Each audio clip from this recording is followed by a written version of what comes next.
नमस्कार दोस्तों। इस वीडियो में हम देखने वाले हैं मन के ऊपर विजय कैसे पाया जाए। मन को हमारा टूल बनाकर कैसे रखा जाए।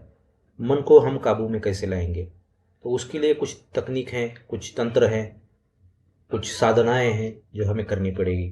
तो उसमें से हम मन के स्वभाव गुणों को जानकर उसके विपरीत काम करने की सीरीज चला रहे हैं, जिसमें हम देखेंगे कि मन को मिटाने के लिए हमें क्या करना पड़ेगा। तो इस वीडियो में हम देखने वाले हैं एक स्वभाव गुण को, जिसका नाम है एब्सोल्यूट ट्रूथ। तो एब्सोल्यूट ट्रूथ का मतलब होता है कि सत्य को जानना। तो हमने अभी कभी भी जीवन में ये सोचा नहीं है कि सत्य क्या होता है। तो हम इसके बारे में पहले बात करेंगे कि सत्य क्या होता है, फिर हम जानेंगे कि एब्सोल्यूट ट्रूथ को हम कैसे जानेंगे, या एब्सोल्यूट ट्रूथ जानने के लिए हम कैसे कोशिश करेंगे। तो जो भी चीज़ है, ऐसा बोला जाता है कि यहाँ पर कोई भी चीज़ परमानेंट नहीं है। इस पृथ्वी पे, इस सृष्टि पे जो भी घटित हो रहा है, जो भी चीज़ तैयार हो रही है, वो कभी ना कभी मिटने वाली है। लेकिन हम थोड़ा सा गहराइयों में जाकर सोचेंगे तो हमें पता चलेगा कुछ चीज़ें ऐसी भी हैं जो मिटने वाली नहीं है। जैसे हम अंतिम सत्य बोल सकते हैं, जिसे हम ट्रुथ बोल सकते हैं। तो मिटने वाली चीज़ें जो भी हैं, जैसे हमारी बॉडी है, तो एक दिन तो बॉडी हमारी मिटने वाली है। जब मृत्यु आएगी तो हमारा शरीर नष्ट होगा। तो हम बॉडी को कैसे ट्रुथ माने? जो चीज़ मिटेगी उसको हम सत्य कैसे मान पाएंगे? तो या असत्य ही हुआ, या माया हुआ, या विडंबना हुई कि हम मान रहे हैं इसे सच, लेकिन ये मिट रहा है। तो मिटने वाली चीज़ सच कैसे हो सकती है? तो सत्य या सच जो होगा वो कायम स्वरूप ही रहेगा, वो मिटेगा नहीं। तो हम अंतिम सत्य की, अल्टीमेट अल्टीमेट ट्रुथ की खोज कर रहे हैं। तो सच को जानने के लिए, उस सच्चाई को जानने के लिए हमें जो मन का स्वभाव गुण है उसको देखेंगे। हमारा मन जो है एब्सोल्यूट ट्रुथ के ऊपर जाने की कोशिश नहीं करेगा, क्योंकि मन को मालूम है कि जब हम एब्सोल्यूट ट्रुथ तक पहुंच जाएंगे तो मन मिट जाएगा।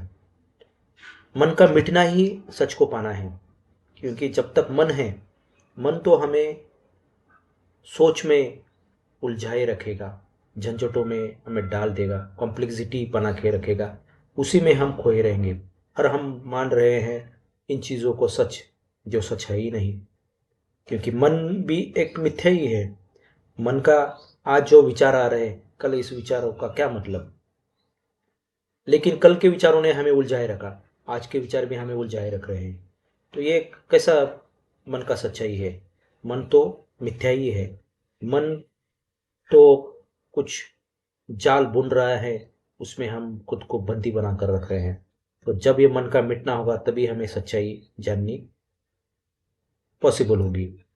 तो अंतिम सत्य या अल्टीमेट ट्रूथ जो होता है, तो हम देखेंगे कि एनर्जी जो है, ये तो अल्टीमेट ट्रूथ है, क्योंकि एनर्जी कभी मिटती नहीं है। एनर्जी का तो रूपांतरण होता है। जैसे एक एनर्जी दूसरे एनर्जी में रूपांतरित हो रही है। जैसे हम बोल रहे हैं कि पानी जो है, पानी का बर्फ बना है, पानी का जो आइस बनेगा, तो हम बोल रहे हैं कि पानी मिट गया। लेकिन पानी मीठा नहीं है। पानी है अभी भी, उस आइस के अंदर, बर्फ के अंदर पानी है, लेकिन उसका रूपांतरण हुआ है। हम जानेंगे कि अगर पानी की बाफ हुई है, तो बाफ जो है, हम बोल रहे हैं कि पानी मिट गया। तो पानी तो मिटा नहीं है, लेकिन उसका रूपांतरण हुआ है, पानी बाफ में कन्वर्ट हुआ है। तो पानी का अस्तित्व अभी भी है। तो हम पानी को बोल सकते हैं अंतिम सत्य। तो पानी अंतिम सत्य है। तो हमारे अंदर भी ऐसी कुछ चीज़ें हैं, वो मिटने वाली नहीं है। तो हम देखते जाएंगे कि हमारा बॉडी है, ये तो मिटने वाला है, तो बॉडी सत्य नहीं है। इसका मतलब ये नहीं है कि हमें बॉडी को छोड़ देना है। बॉडी तो छूटने वाली है एक दिन। बॉडी को छोड़ने की ज़रूरत ही नहीं है।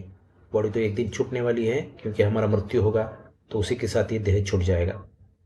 तो जब तक जी रहे हैं हम आराम से जिएंगे, लेकिन ये सच को हम हमारे साथ बना कर रखेंगे, और ये मन में हम संस्कार करेंगे कि body is not a ultimate truth, तो इससे मन थोड़ा सा शांत होगा। दूसरा जो है सांस, या सांस अल्टीमेट ट्रूथ है, तो ये मान सकते हैं हवा तो है, लेकिन हम जान रहे हैं, साइंस हमें बताता है, विज्ञान हमें बताता है कि पृथ्वी के चारों ओर एक हवा का आवरण बना है, वही तक ही हवा है, उसके बाद हवा नहीं है। तो हवा को हम कैसे माने अल्टीमेट ट्रूथ?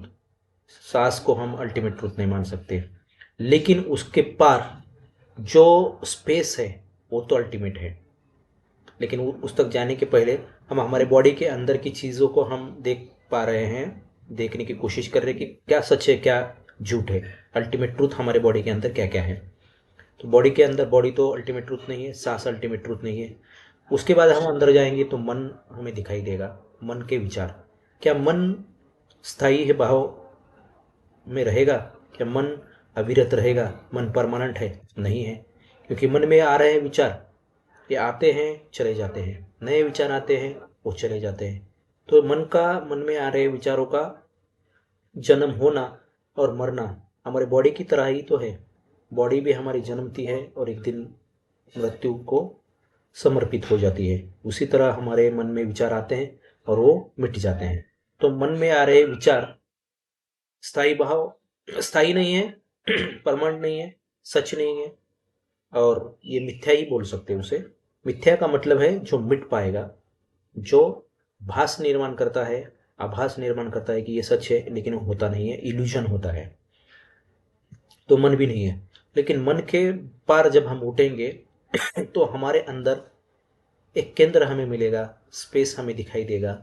लेकिन ये ध्यान में जाने के बाद की स्थितियां हैं जानना। लेकिन ध्यान में जाने के बाद ये पक्का हमें मालूम होने वाला है कि हमारे अंदर भी एक स्पेस है, जो स्पेस कभी मिटा नहीं है, ना कभी मिटेगा। और उस स्पेस को कोई चीज़ से कोई फर्क नहीं पड़ता।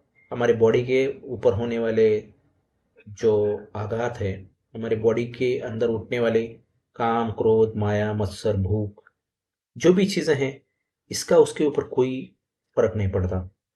ना तो उसे भूख है, हमारे अंदर का जो स्पेस है सारी चीज़ों के पार है, कुछ चीज़ों के पार है, निराकार है, निरामा है, उसको कोई भी खाद्य की जरूरत नहीं है। जैसे एनर्जी हम मान सकते हैं, तो एनर्जी को मानकर हम चल सकते हैं कि ये एनर्जी जो है अल्टीमेट ट्रूथ है, क्योंकि साइंस भी बोलता है कि energy can neither be created nor be destroyed. Energy को ना तो जन्माया जा सकता है, ना ही उसे मारा जा सकता है। तो उसी को हम आत्मा, गॉड, परमात्मा बोल सकते हैं, क्योंकि उतना तो हम अनुभव कर पाते हैं। तो उसी तक हमें पहुंचना है। हमारे अंदर कुछ एनर्जी है जो अविरत काम कर रही है, जो इस बॉडी के पीछे, इस सांस के पीछे, इस मन के पीछे काम कर रहा है। उस एनर्जी को ही जानना हमारा अल्टीमेट ध्येय हो सकता है, अल्टीमेट गोल हो सकता है, या अल्टीमेट ट्रूथ हो सकता है, एब्सोल्यूट ट्रूथ हो सकता है। तो बस हमें जिंदगी भर हमें ये अल्टीमेट ट्रुथ का ख्याल हमारे मन में बनाकर रखना पड़ेगा। ट्रुथ को हम कभी भूलेंगे नहीं, क्योंकि इस ट्रुथ को भूलेंगे तो हम मन में आ जाएंगे, मन के उलझनों में हम बने रखेंगे खुद को। तो मन चाहता है कि हम इस सच्चाई को ना जाने, क्योंकि जब तक हम सच्चाई को नहीं जानेंगे, अल्टीमेट ट्रुथ को, एब्सोल्यूट ट्रुथ को नहीं जानेंगे, तब तक हमारा मन जीवित रह सकता है, कार्य कर सकता है, फंक्शन में रख सकता है खुद को। तो हमें ये जानना होगा मन के स्वभाव गुण को। ये मन का स्वभाव गुण मन को जिंदा रखने के लिए है। तो हमें तो मन को मिटाना है, हमें ध्यान में जाना है। ध्यान की यात्रा, अध्यात्म की यात्रा, हमारे आत्मा को जानने की यात्रा हमें करनी है। इसीलिए हम मन के विपरीत काम करेंगे, मन को मारने का काम करेंगे, मन को मिटाने की कोशिश करेंगे, तब हमें ध्यान